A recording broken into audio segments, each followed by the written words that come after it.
بات چل رہی تھی غزوہ بدر کے تعلق سے جو آیت کریمہ ہے اسی پر روشنی ڈالتے ہوئے بدر میں جنگ کے حالات کیوں بنے اور کس وجہ سے حضور صلی اللہ علیہ وسلم صحابہ کرام کو لے کر کے بدر میں تشریف لے گئے۔ چنانچہ بات بتائی گئی کہ حضرت ابو سفیان کی سرکردگی میں مکے کے باشندوں نے ایک قافلہ تیار کیا تھا جو ملک شام تجارت کے لیے گیا تھا، اور اس کی نیت یہ تھی کہ جو بھی منافع ہوگا سب سے سامان حرب و ضرب خریدا جائے گا۔ حضور کو خبر لگ گئی، حضور نے پکڑنے کے لیے صحابہ کرام کو روانہ کیا۔ ادھر زمزم غفاری کو بیچ کر ابو سفیان نے مکہ کے باشندوں کو بتا دیا۔ مکہ کے باشندوں میں ابو جہل جو سب سے بڑا سردار اور ہوشیار سمجھدار مانا جاتا تھا، اس نے طیش میں آ کر تمام لوگوں کو جمع کرنا شروع کر دیا۔ چنانچہ 950 لوگوں کو جمع کیا، اور جمع کرنے کے بعد وہاں سے نکلنے لگا تو دو لوگ، پہلے تو ابو لہب جو حضور صلی اللہ علیہ وسلم کا رشتے میں تو چچا لگتا تھا، لیکن ایمان نہ لانے کی وجہ سے، گستاخی کرنے کی وجہ سے ازلی بدبخت ہوا، تو اس نے اپنی جگہ خاص ابن ہشام کو جنگ کرنے کے لیے روانہ کر دیا، اور ایک شخص جس کا نام امیہ ابن خلف تھا جو حضرت بلال رضی اللہ تعالیٰ عنہ کا شروع میں مالک تھا، چنانچہ اس جو چھپ رہا تھا جنگ میں جانے کے لیے، جو پرہیز کر رہا تھا۔ چنانچہ اس کی اہلیہ نے کہا کیوں ایسا کر رہے ہو؟ اس سے پہلے تو تم جنگ میں جانے میں سب سے آگے رہا کرتے تھے، آج کیا وجہ ہے کہ چھپ رہے ہو؟ تو امیہ ابن خلف نے کہا کہ معاملہ ایسا ہے کہ میرے دوست سعد ابن معاذ نے مجھے بتایا ہے کہ اللہ کے نبی نے کہا کہ امیہ میرے ہاتھ ہی مارا جائے گا، تو کہیں ایسا نہ ہو کہ میں جنگ میں جاؤں اور ان کے ہاتھوں مار دیا جاؤں۔ چنانچہ ابو جہل جو سردار تھا سب کو جمع کر رہا تھا، طیش میں آ کے پھٹکار لگائی، مجبوراً امیہ کو نکلنا پڑا۔ بہرکیف یہ لوگ جب پہنچے، راستے میں نکلے 950 لوگ، ابو سفیان کا قافلہ پہنچا مکہ مکرمہ، معلوم پڑا کہ ابھی لشکر روانہ ہوا۔ انہوں نے پیغام بھیجا لیکن ابو جہل نے واپس آنے سے منع کر دیا، تو 50 لوگوں کو لے کر یہ بھی شامل ہو گئے۔ اس طریقے سے 1000 کی تعداد کفار کی ہو گئی جو مسلمانوں کے مقابلے میں بدر کے میدان میں آئے۔ چنانچہ حضور صلی اللہ علیہ وسلم نے جمعہ کی شب جمعہ کو ہی آقا علیہ السلام میدان بدر میں اتر کے آقا علیہ السلام نے نقشوں کو دیکھا اور ایک چھڑی لے کر آقا علیہ السلام نے نشان لگانا شروع کر دیا اور ارشاد فرمایا یہاں پر فلاں مرے گا، یہاں پر فلاں مرے گا۔ مسلم شریف کی پوری حدیث پاک، حضور نے جو نشان لگایا، آتے انس فرماتے ہیں ہم نے اس نشان کو محفوظ رکھا۔ چنانچہ جب رات گزری عبادت کرتے ہوئے اور جمعہ کا سویرا ہوا تو سویرے کے بعد ادھر کفار اپنے لشکر کو ترتیب دے رہے تھے، ادھر حضور صلی اللہ علیہ وسلم 313 صحابہ کرام جو آپ کے ساتھ میں رہے ان کو ترتیب دے رہے تھے۔ آقا علیہ السلام کے ہاتھ میں چھوٹی سی چھڑی تھی، چھڑی کے اشارے سے حضور صلی اللہ علیہ وسلم سب کو لگا رہے تھے۔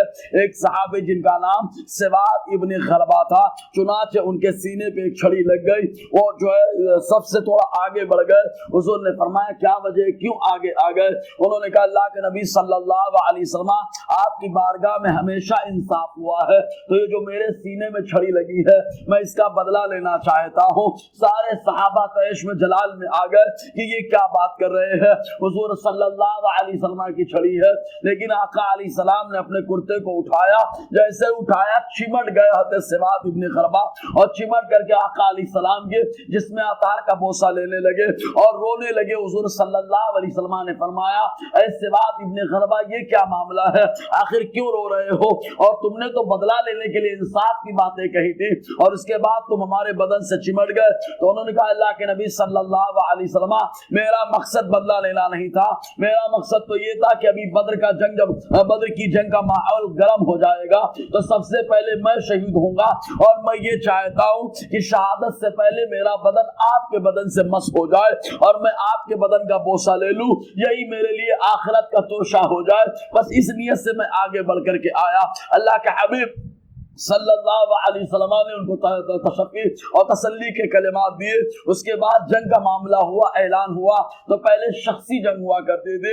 شخصی جنگ میں ادھر سے 3 لوگ نکل کے آئے، عتبہ اور شیبہ اور اس کے بعد ولید جو عتبہ کا لڑکا ہے، یہ تینوں قریشیوں میں سے نکل کے آئے اور آنے کے بعد مبارزت اور مقابلہ کو طلب کیا۔ چنانچہ ادھر انصار صحابہ کھڑے ہو گئے مقابلے کے لیے۔ ان لوگوں نے پوچھا کس قبیلے سے تمہارا تعلق ہے، کیونکہ اس زمانے میں ہم پلہ سے جنگ ہوتی تھی، آج کے دور میں تو کمزوروں سے جنگ ہوتی ہے، جس کو آدمی دبا سکتا ہے اس سے مقابلہ کرتا ہے۔ لیکن اس زمانے میں جو ہم پلہ ہوتا تھا، ہم قبیلہ ہوتا تھا، عام طور سے آدمیوں سے جنگ کرنا پسند کرتا تھا۔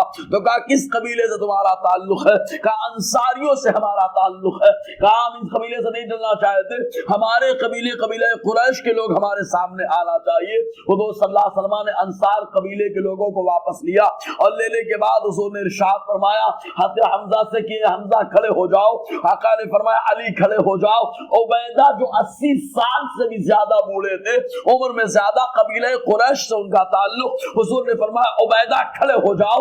حضرت عبیدہ کھڑے ہو گئے۔ اس طریقے سے مقابلے میں پہنچے، حضرت علی ولید کے مقابلے میں، اور حضرت امیر حمزہ عتبہ کے مقابلے میں، شیبہ کے مقابلے میں، اور عتبہ کے مقابلے میں آئے حضرت عبیدہ۔ چنانچہ حضرت علی حضرت امیر حمزہ نے ڈھیر لگا دیا، لیکن اس کے بعد چونکہ عمر زیادہ تھی عبیدہ کی، تو ان کے اوپر جو ہے معاملہ ایسا آیا کہ وار کیا جو عتبہ نے، اور وار کرنے کے بعد زخمی ہو گئے۔ تو حضرت امیر حمزہ دوڑ کے سپورٹ میں آیا، اس کو ٹھکانے لگایا، اور پھر جنگ شروع ہو گئی۔ اور جب جنگ شروع ہوئی تو اس میں بہت سارے معاملات آئے۔ پہلا معاملہ حضرت ابو قتادہ کا آیا۔ ابو قتادہ رضی اللہ تعالی عنہ کی آنکھ میں چوٹ لگ گئی، آنکھ لٹکنے لگی، ایک دم کٹ گئی۔ حضور صلی اللہ علیہ وسلم کی بارگاہ میں آئے، آقا علیہ السلام نے اپنے ہاتھ سے خون کو صاف کیا، لعاب دہن لگایا، اٹھا کے لگا دیا، اور آنکھ کو وہیں پہ چپکا دیا۔ ابو قتادہ رضی اللہ تعالیٰ کہتے ہیں پہلے سے زیادہ اللہ تعالیٰ نے روشنی میں اضافہ فرما دیا۔ چنانچہ تلوار ٹوٹ گئی ایک صحابی کی جن کا نام عکاشہ ابن محسن ہے، وہ آقا علیہ السلام کی بارگاہ میں آئے اور آ کر کے عرض کرتے ہیں اللہ کے نبی صلی اللہ علیہ وسلم میرے پاس تلوار نہیں، میں کیسے مقابلہ کروں؟ حضور صلی اللہ علیہ وسلم کے پاس ایک کھجور کی شاخ موجود تھی، حضور صلی اللہ علیہ وسلم نے اسی شاخ کو اٹھایا اور اٹھا کر کے عکاشہ ابن محسن کو دے دیا۔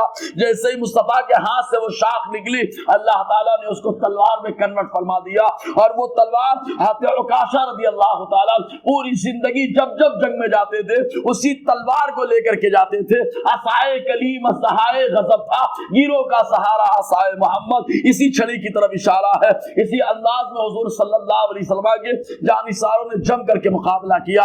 اسی مقابلے میں ابو جہل کی جب موت کی باری آئی، جو افرا کے دو بیٹے معوذ اور معاذ، ان دونوں نے ڈھیر لگایا تھا۔ عبد الرحمن ابن عوف کہتے ہیں دو نوجوان بچے میرے پاس آئے، اور آنے کے بعد کہا چچا ابو جہل کہاں ملے گا؟